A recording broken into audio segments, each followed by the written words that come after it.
Hello, Dr. Eger, and welcome. First of all, I'd like to thank you for being with us today, because this is very important and you're such an inspirational person. Your book has finally come out in Bulgaria. This is it. This is your Bulgarian cover. And I first of all congratulate you for your success. And because this is the cover we have chosen, as you can see, with the feet of a ballerina, and because of the way you start the book, I suppose my first question would be, do you still dance, Dr. Eger? I love to dance, but you know what?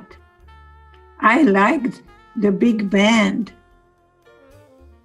I like very different music than you do. I don't care for your music, and you call my music elevator music. Yes, you call my music elevator music, and you know, the Tommy Dorsey, Frank Sinatra, and the big band is my kind of music. But that doesn't mean my music is better than your music. So if we can silly accept each other, that I can be I and you can be you, but together we're gonna be stronger. Absolutely, Dr. Eger, we are. So how has your life changed since the book came out? And has your life changed since your book came out? It's an amazing experience, because for many years people asked me to write a book. And I would say, I have nothing to say. I kept saying, I have nothing to say. But then Philip Zimbardo, who wrote the foreword to the choice, said to me that the people who survived and are famous are all men, and they need a female voice. And that really was the final push, that I think that my book is the female voice of Viktor Frankl. He was my mentor, he was my colleague.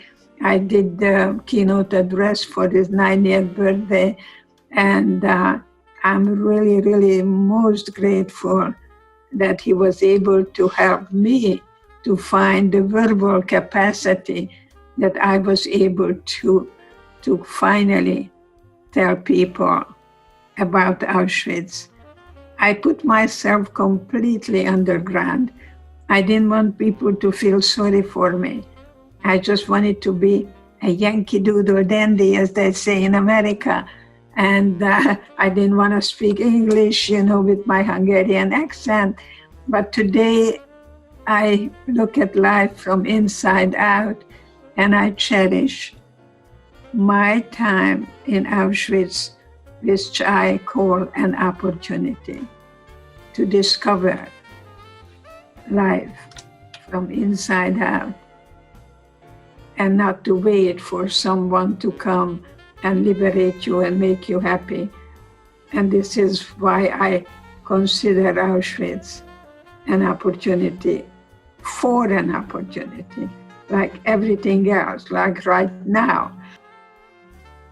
So Bulgaria and Romania and Hungary, you know, we are sisters and brothers. We all come from the same stock. Yes, it's an amazing thing to hear a person like yourself call Auschwitz an opportunity, because to us, to people who have not lived it, Auschwitz and generally that period of human history seems to be probably the darkest time that humanity has gone through. And as you say, you've written about it, and Viktor Frankl has written about it, and many other people have. But speaking to you is what I would call an opportunity to learn how to reframe negative experiences in one's life, which is really the gift of your book. and of your entire lifetime, I would say, and everything that you've done, because besides the book, you've got many lectures, you've got many interviews that I have had the pleasure of seeing, and they're all astonishing. But because you mentioned Viktor Frankl, and recently we interviewed another author of a different book, Eric Peterson, who was talking about slavery, and he gave the example of a slave who had run away during the olden days, and he couldn't cope with freedom, so he committed suicide. So I remember when reading Viktor Frankl, he said a similar thing. Freedom is something very difficult to cope with after having been through the Holocaust. So how did you cope with freedom, Dr. Eger? I think freedom is very, very difficult because there is no freedom without responsibility. You have to take charge of your life, the way you think and the way you feel. And none of the positive thinking does any good unless it's followed with a positive action. Especially when I work with patients, they tell me, I'm gonna do it. But you know what? I call them gonna people because they always gonna do it, but they never are doing it actually. So I like to have a goal and then see what you're focusing on, because anything you focus on is going to be reinforced. So if you tell me that you want to lose weight, and I'm going to tell you to buy a calorie book and what to do, and you say to me, I'm going to do it, but guess what? You're not doing it. You procrastinate. So then I ask you, are you a perfectionist? And you say, yeah. I say perfectionism leads to procrastination. Those two go together. Are you a perfectionist or anyone? And they say they're gonna do it, but keep going back to the familiar. I ask you, are you revolving or are you evolving? So that's important, that revolving means that you keep going back and doing the same thing over and over again. Einstein called it the definition of insanity, that you keep going back to the family. You're gonna do it, and then you keep going back. And you'd come to me and then tell me, you know, I am so addicted to the Bulgarian cake.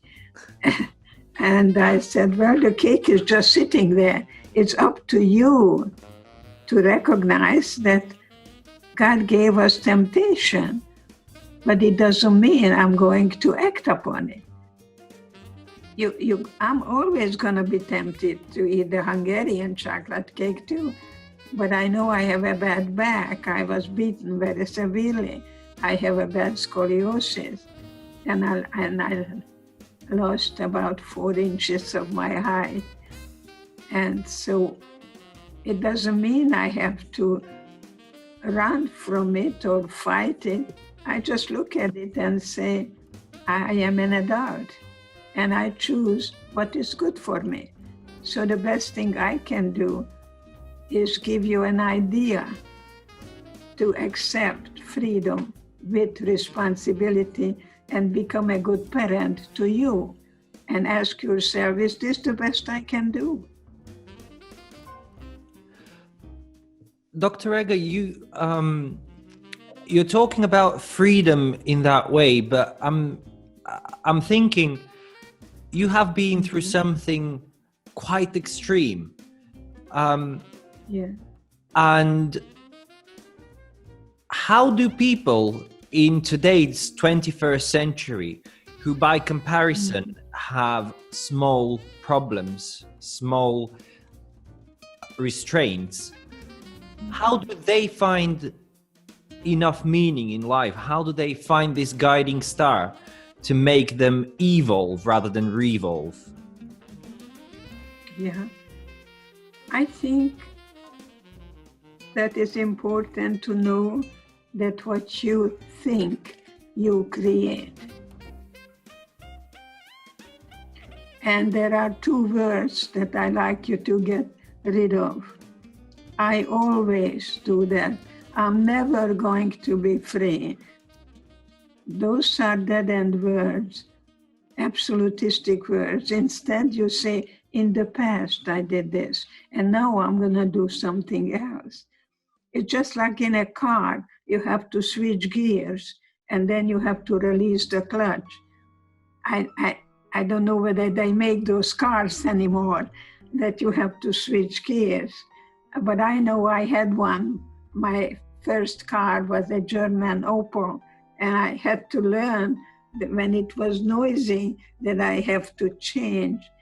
And today I ask you to listen to that noise, that somehow it's time to let go.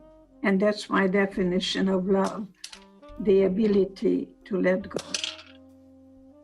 Not to run from the past, not to hate the past, but you have to go through the rage in order to begin forgiveness.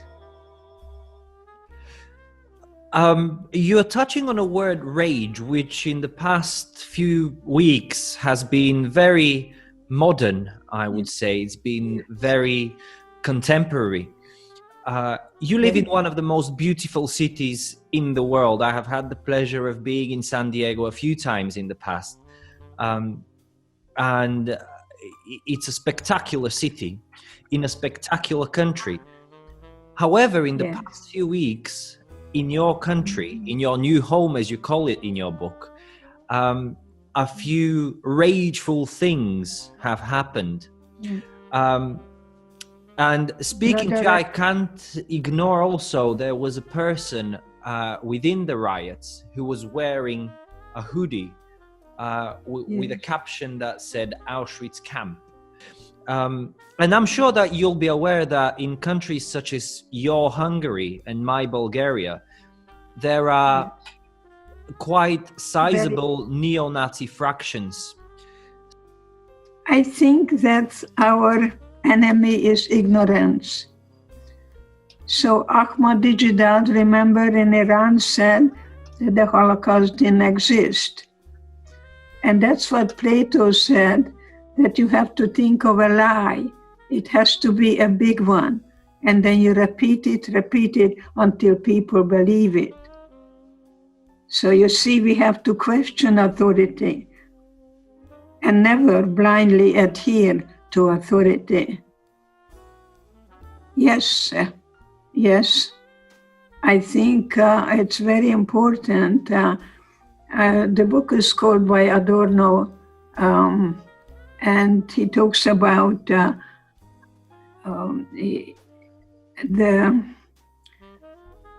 biggest fear is when people are not questioning authority, and call it the California F scale. F stands for fascist, and that small town USA is very ripe for fascism because people do not question authority. So we got to really find the Hitler within us. And when I was in Auschwitz, the darker things were, the more I was able to develop my faith. Faith is different from belief. People tell me, I believe. But you know, I say, I am not interested what you believe in. I'm interested what kind of life you lead. Show me. So love is not what you feel, it's what you do. And when I came to America in 1949, as you know, it's in my book, then when I had to go to the bathroom, one of them said colored. After Nazi Germany, communist Russia. I come to America to find democracy, and I discovered racism. So I went always to the colored bathroom. I joined the NAACP. I marched with Martin Luther King in July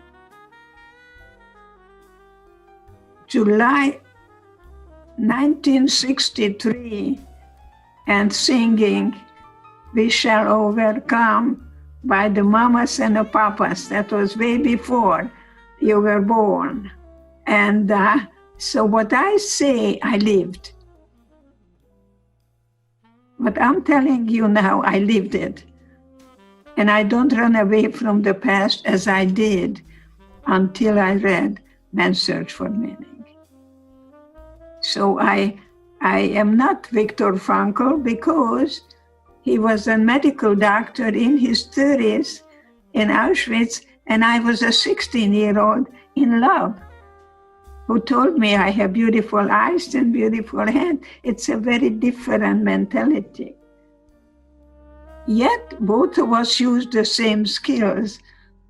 He said while he was beaten, he closed his eyes and imagined that he is in a Vienna lecture hall lecturing about the psychology of the concentration camp. And I said, I used the same skill, because when I danced for Dr. Mengele, I too closed my eyes.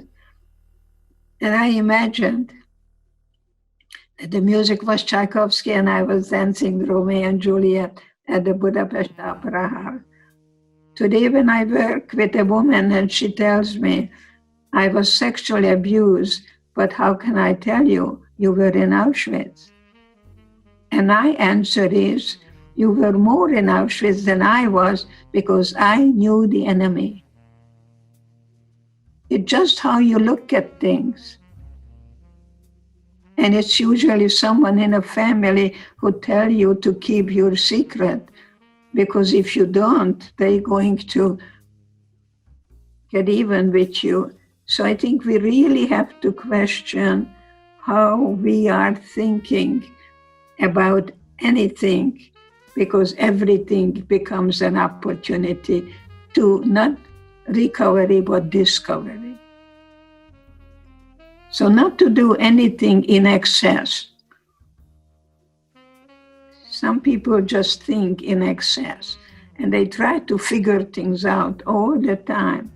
That's why we call a man thick-headed in America. They want to figure things out, and the women go to the hearth.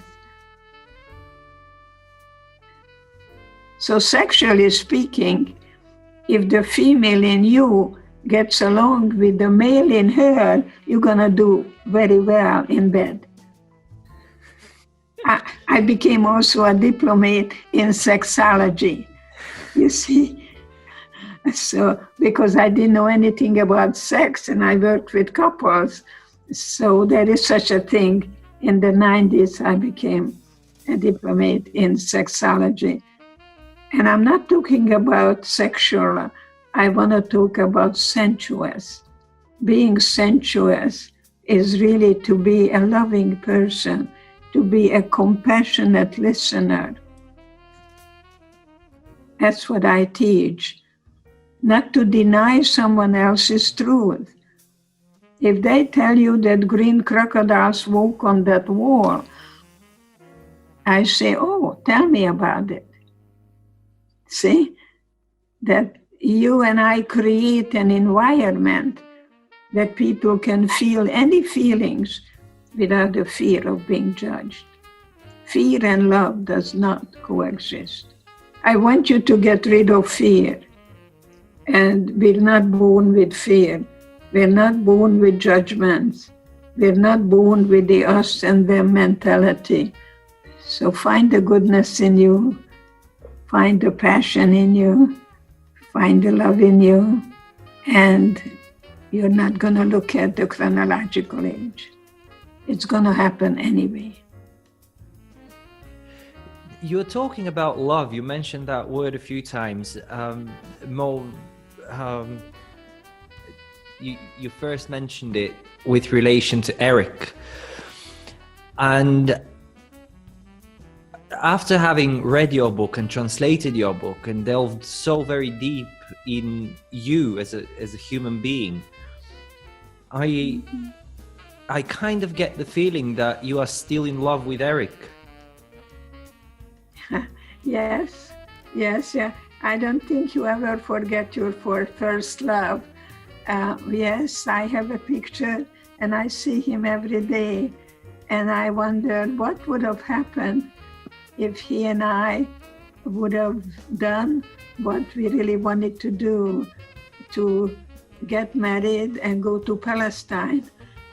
We were really wanting to see how there is such a place where people can be free.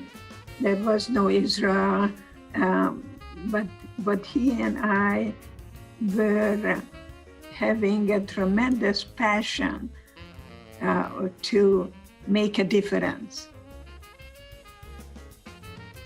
And my life would have been very, very different. Today I have 3 children, 5 grandchildren, and 7 great-grandsons. And it is something that I accept, that I do what's humanly possible, and then I hand it over. So what you do in Auschwitz, you discover, not recover, the part in you that the darker it is, the closer you become to God.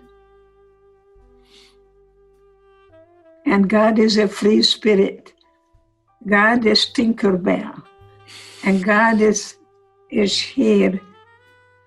And that's why I pray in Hungarian when I come home, and I was guided to turn hatred into pity.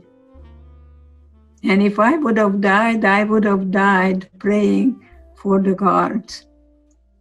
And people say, are you crazy? Well, I'm here now telling you about it.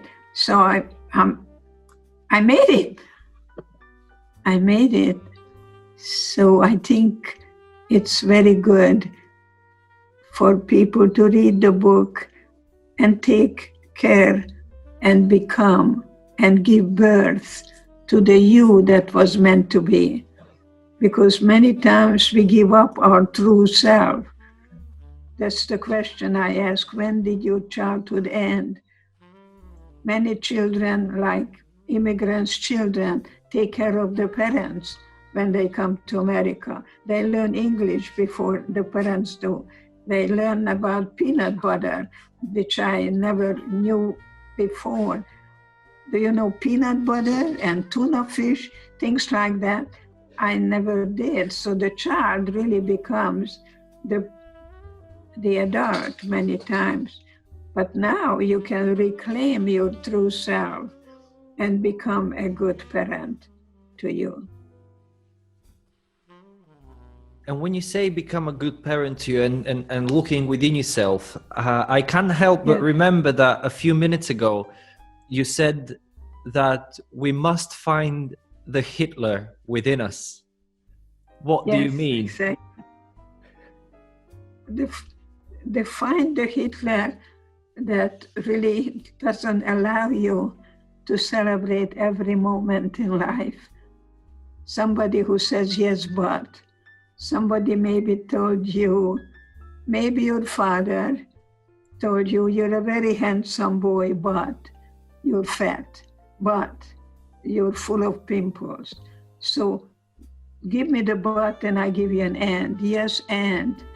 And sometimes we do that. We say yes, but, and then we destroy what we said before the but. So think before you say anything and ask yourself, is it kind? Is it important? Is it necessary? the way you think when you get up in the morning changes your whole body chemistry. That is science. Think about your thinking and pay attention what you're paying attention to. Any behavior you pay attention to, you reinforce the very behavior that you really want to extinguish. I always think about the chocolate cake. No, you can just say, up till now, I did that. So you can have a new beginning. This is time out. This is time out, just like in a football game, to regroup, to redecide that you're going to stop complaining and do the best you can with the limited capacity. We are limited. I don't think we're limitless. I am very limited. I still throw up my legs. People, when I give a talk, I always did the high kick. I do it now too, but it's not as good as it was. It's kind of halfway. And I say, it's okay to be average. It takes courage to be average. It's okay. Dr. Eger, everything that you've talked about and everything that you've done in your life requires a set of skills. It requires a set of a mindset. And yes. Don't you feel that you are quite exceptional in everything that you do? Because I, as a reader of your book, feel that I probably don't have this kind of strength within me to go through any of the things, even the minor things that you have described. So you say it's okay to be average, but I do think that you're quite exceptional in what you do, in what you have done. I think that it's important for you to know that my parents had two girls. One of them played the piano, one of them was a violin, very talented violinist. And I came along, and my parents really wanted a son. But my mom looked at me very seriously. I was about 8 years old, and she said, I'm glad you have brains because you have no looks. So it's very important what you carry in you about the image. I'm not angry at my mom because I became a very well-educated, erudite woman. And I think it's very important to see how you can give birth to the you now, that you have your body and you carry your ancestors' blood. I am very proud because my ancestors were on the desert, I understand, for 40 years. But you know what? They never gave up. I carry that blood. Never, ever give up. Yes, I am. Yes, I can. Yes, I will. Rather than I don't like that. I don't want that. You know, I'm not interested what you don't want. And many people go for an interview for a job and they keep telling, you know, I don't know how to type. I don't know, you know, why should I hire you? You have to be a good parent to you, a loving, caring parent. But we are fallible, we're humans, we make mistakes, and we still climb that mountain and fall and climb and fall and climb and never ever stop climbing. So I have yet to arrive myself. I'm still in a process of becoming. This is very much the message that that your new president echoed yesterday. Exactly. And I wanted to talk to you a little bit about divisiveness, because a lot of what you have gone through and a lot of what people are going through today is based in divisiveness. How can we go against that? How can we counteract divisiveness and unite people? stop being against and start being for something. I was very suicidal after I was liberated because I got up in the morning and my parents didn't come back. Reality hit me and I just wanted to die. You know, it's easier to die than to live. Life is difficult and suffering is feelings. And without suffering, we just go through life. But suffering makes you stronger. So I knew that I heard the voice when I wanted to kill myself, that if I kill myself now, I'm going to be a coward. And that's when I decided in that hospital bed to be for life and for unity. And I'm so happy to tell you that life is beautiful, and yet it's very challenging because there is a difference between reacting or responding. See, Hans Selye, who studied the stress studies and got the Nobel Prize, said that if anything scary happens, you have two automatic responses. You either fight or flee. I could not do those in Auschwitz because if I touched the guard, I would have been shot. Many people died in front of me. I couldn't flee because if I would have touched the barbed wire, I would have been electrocuted. So today, I ask each and every one of you to learn how to be for something and to have a goal, and then also pay attention what you are focusing on that can be in alignment to get you closer to the goal. I call it an arrow. Find an arrow. Where are you now? And when I was very ill 3 years ago, I was intubated. They put this thing in my mouth and I could not breathe well. And I wanted to die, and I wrote to my daughter, I want to die happy. And you know what? I know when I'm gonna be in my deathbed, I'm gonna be so grateful, not what the world has given me, but in what way I contributed to the betterment of mankind, that I can die very happy. I'm not afraid to die. I like to know how I'm gonna die, but I don't know, but I know that every moment is precious. We don't appreciate really what we have until we lose it. And right now it's about freedom. You can still find the freedom the way you think about your thinking.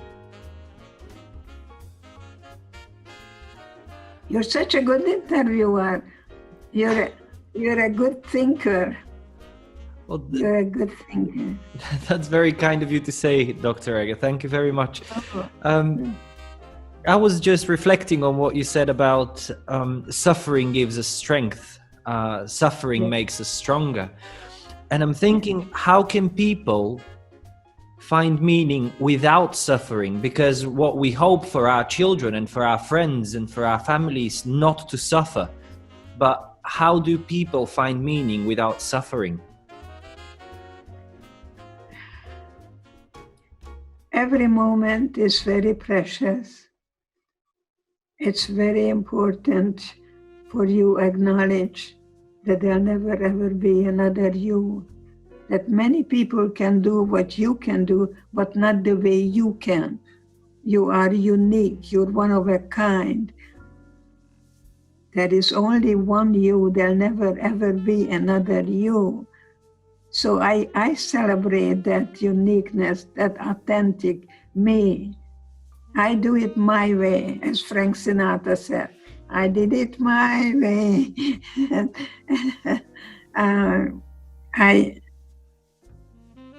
I am now the happiest I ever been because I give up my need for other people's approval.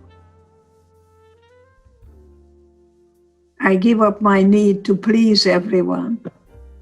And of course, perfectionism is number one to give up, because we are human, we're fallible, we'll make mistakes. So if you want to ask a child, why do you do that? The child would say, because I feel like it. That's why temptation is very good, because you are facing whether you're going to act upon it or not. Because you just feel like it. Children don't care about consequences. As an adult, you still feel like it, but you're not going to act upon it unless it is in your best interest. So be a good mommy to you. You can just say, you know, if you eat that, you may have a stomachache. You may not be able to really that much weight. That's not good for your heart. That you really become a good mommy, a good dialogue with the parent that is kind and loving and not judgmental. So don't ask people, how are you? That's very stupid. I used to ask my patients, how are you? Fine. I realized that's not a good way to welcome a patient. Next time they came, I said, gee, it's good to see you, I missed you. Rather than couples come in, how are you? Fine. Did you have a good day? Yeah. I call it social noises. Get rid of the social noises and just say, I feel, I think, I would like, you know, just stay with the I. Nobody can really argue with that. I feel tired. I like to take a nap for a half an hour. I like to have lobster and filet mignon for dinner, and I'm willing to have hamburgers. You know, that you don't have to ask questions. People only lie if you ask questions. Make statements, I feel, I think. Nobody can really deny your truth. There is no truth. It's all subjective. It's my truth. I'm right, but I'm only right for me. I cannot be right for you. So think about your thinking. I was just going to say that you've made my job very difficult because all I have to do is just ask questions, and now you've told me to make statements and I don't know what to do anymore. Yeah, just say, I wonder about this. I wonder. You should see me with my patients. These couples didn't talk to each other, and I am the dumbest thing. And pretty soon they like to help me out, and they start talking to each other. Because I say, I wonder about that. You know, I'm sitting there like a dumbest woman who doesn't understand anything, and pretty soon they want to help out this stupid Hungarian. See, I'm very manipulative for your good because I know what I'm doing. And I've been doing it over 40 years. So I know quite a bit about human behavior. So I wonder what counseling did for you, what your practice as a clinician has done for you, not for your patients. I think my patients I am also at the medical school here, and right now I'm working with third year residents. And the subject is death, and I'm doing it with Sid Zizok, who's the chief in residency, wonderful, beautiful, brilliant man. I think it's very important for you to look at your life, where you've been, and what are you carrying with you. Because you can't really grow unless you're willing to let go of something and replace it with something else. So if you let go of the need for other people's approval, then you have to get rid of yes, but. There are people who tell you that they really liked your lecture, but. And then I'm thinking, what did I do wrong? See, because I grew up in a German, Hungarian school where you were not allowed to make a mistake. You were dead. It was very rigid. Rather than knowing, it's okay, you made a mistake, I'm human. I'm human. Yes, I will make a mistake as long as I live. As long as you can accept to not make an A+ all the time.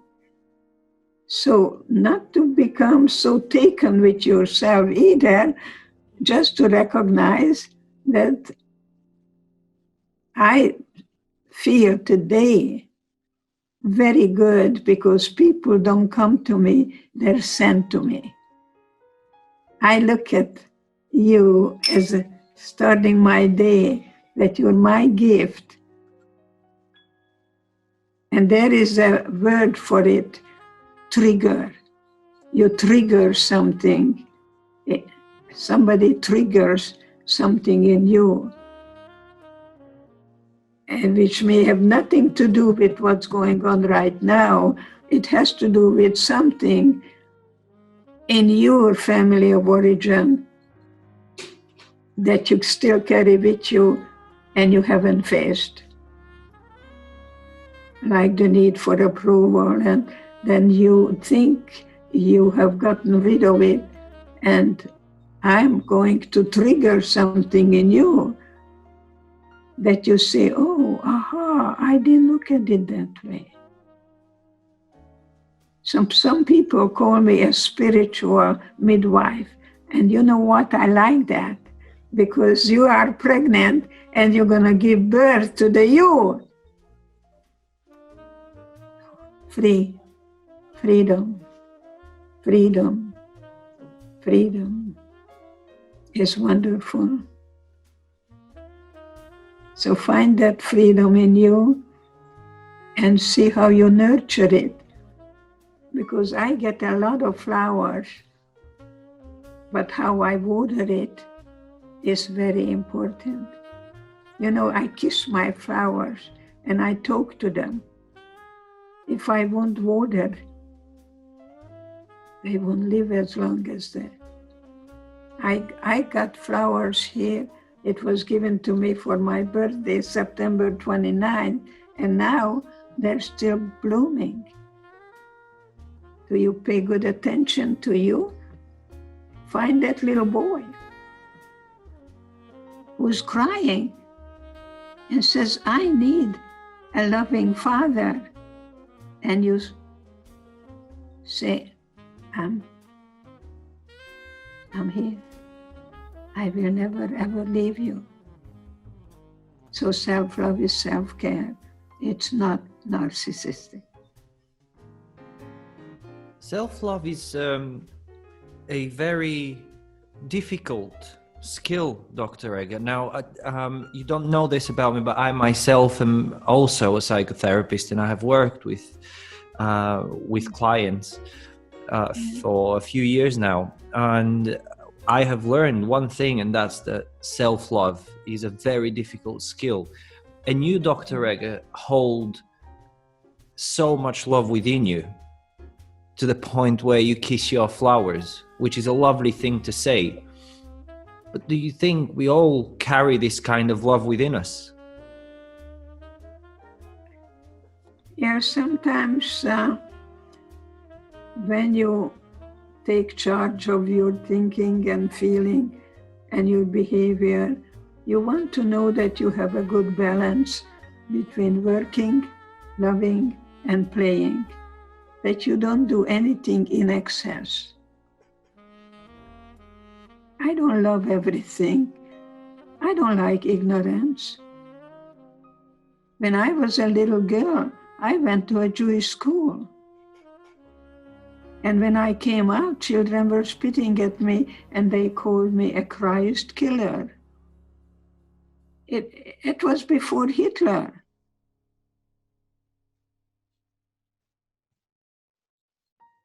Anti-Semitism is very much with us. I was told in Auschwitz that I'm subhuman. And the only way I will get out of here is a corpse.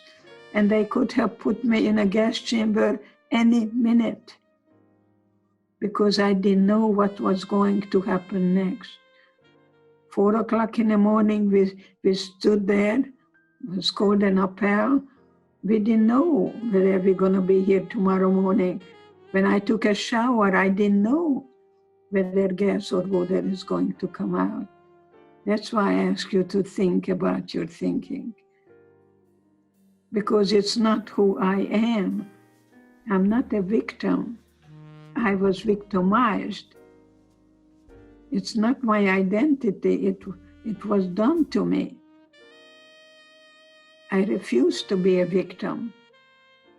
It's not my identity. I can only touch you now. I live in a present. This reminds me of a heartwarming, touching story in your book. Just before the appel, you and the other girls in the dorm were having a beauty pageant, weren't you? Yeah. Yes, we had a boob contest. Actually, we done all kinds of funny things. And I was, remember I was 16, I was a gymnast, and I was a ballet dancer. So my body was very, very nicely stood out. And actually, you know who won. So, we did all kinds of funny things. We were fighting over how much paprika you put in a goulash, and how many caraway seeds. And I think it's Abraham Maslow's hierarchy of needs is very much alive. When you're hungry, all you talk about is food. And then when your tummy is full, then you talk about safety needs. And then when you have the safety needs and your hunger, that's when you talk to the love needs. That's when we look at the place we're gonna live. The self-actualized person is a citizen of the whole world. I like to see myself hoping to be in a process of becoming a self-actualized person. I'm not waiting for anyone to make me happy. You're mentioning Maslow's hierarchy of needs, and actually I'd like to ask you something that has been bugging me for a long time. I don't fully agree with it because I think we have a very basic need for aesthetics, for beauty. As you have shown with your, as you call it, boob contest, even in that horrible situation, aesthetics was one of the first things that you went to. And I think it's amazing that even now you can laugh about it and you can be so upbeat about all your funny adventures in Auschwitz, I suppose, which is a weird phrase to come out of my mouth, but you had funny adventures in Auschwitz, didn't you? It's amazing what you discover under those dire conditions that gives you hope, that you never give up hope, that you have to say, I don't like it, it's really impossible, and it's temporary, and I can survive it. So no more less but, yes and, yes and, yes and. I never ever allowed the Nazis to murder my spirit. That's what I bring you today. They could throw me in a gas chamber any minute. I had no control over the external environment. Dr. Eger, I cannot thank you enough for being with us today. It has been an honor and an absolute privilege being here with you. Thank you for your book. Thank you for the opportunity you have given me as your reader and your translator, and as of today, your interviewer as well. You have been an astonishing influence on my life now, and I thank you for it. Thank you for your sincerity. You're brilliant. You're a brilliant man with a warm, loving heart. You got it all. Keep continuing. This is your calling, as this is mine. You know, we don't have a job. We do our calling. So I welcome you as my colleague. Thank you. Thank you, Dr. Eger. Thank you. I wish you very well. I thank you so much. How do you say thank you in Bulgarian? We say благодаря. Благодаря. Благодаря, yes. Благодаря. Благодаря. Благодаря. Благодаря. Thank you, Dr. Eger. Thank you very much. I wish you very, very well. Thank you. Same to you.